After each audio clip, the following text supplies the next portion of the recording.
What makes Herbert Glos different as playing bass? What is your secret? Is it the way of playing, the sound, it's the technique? What makes you special? Let me think for a second. I've never really thought about that.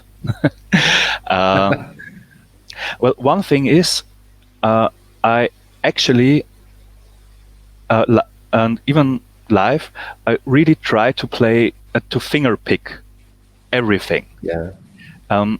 There are 1 or 2 or 3 songs I just can't because they are too fast, and the string gets in the way of the fingers sooner or later, and I have to use the pick. But that's talking about songs 180, 200 BPM, which are quite fast. And I even finger pick those usually, but if the song is just 4 minutes of 16th notes, I just use the pick. Apart from that, what makes me special? I think I have a very good ability to connect to a drummer and to really play with the drums, and the guitars have to play with the drums and the bass guitar. And sometimes it may be a little at fault, because usually I don't really listen to guitars. I listen to the drums or sometimes the click if I have it in my ear. And yeah, the rest is, for me, it's feeling and practice and doing stuff over and over again, even if you're dead tired of it. And if there is a hard lick, a hard fill that's hard to master for me, I play it until I can't hear it anymore. But it's necessary, because if you want to go on tour, if you want to play live shows, you have to be able, if someone wakes you up in the middle of the night, pushes the bass guitar into your hand and says, play this now, you have to do it perfectly. At the end of 2007, we met each other for the first time. The project was founded by our former guitar player, Daniel Stockinger, and our singer, Siegfried Sammer, as the Dragon Slayer project.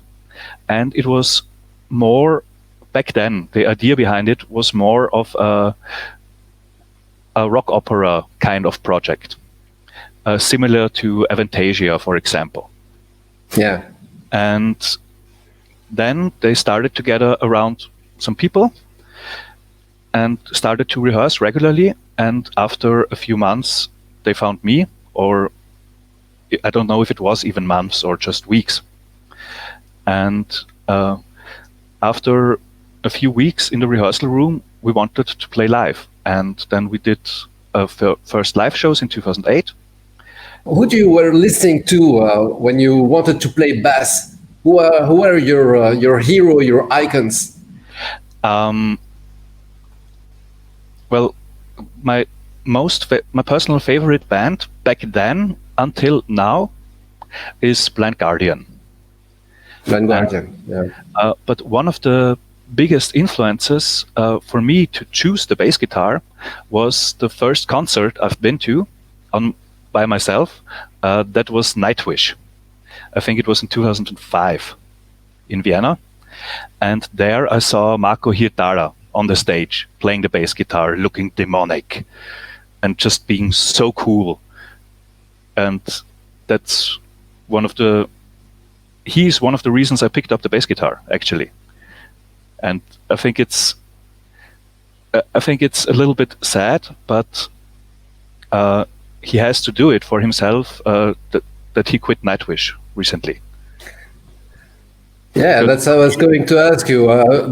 Don't make like Marko and go on retirement. No, I'm too young for that. Yeah, but he's one of my youth heroes, and for playing the bass guitar, he's an icon. And other heroes of mine include Steve Harris from Iron Maiden, of course, and Yeah. also Billy Sheehan from Mr. Big.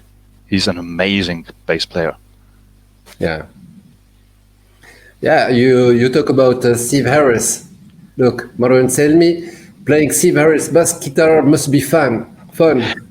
Yeah, it is. It is. Back then, when I started playing, I tried to play Iron Maiden, but actually I didn't really. I wasn't really able to play Iron Maiden, but I still tried. A few years later, I could play this.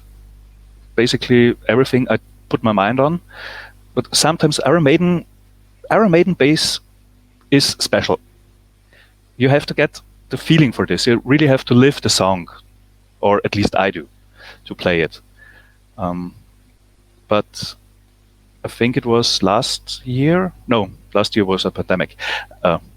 2 years ago, I played on Donauinselfest, a huge festival in Vienna, with some friends of mine, and we did an Iron Maiden cover. We played The Wicker Man, and that was just great fun.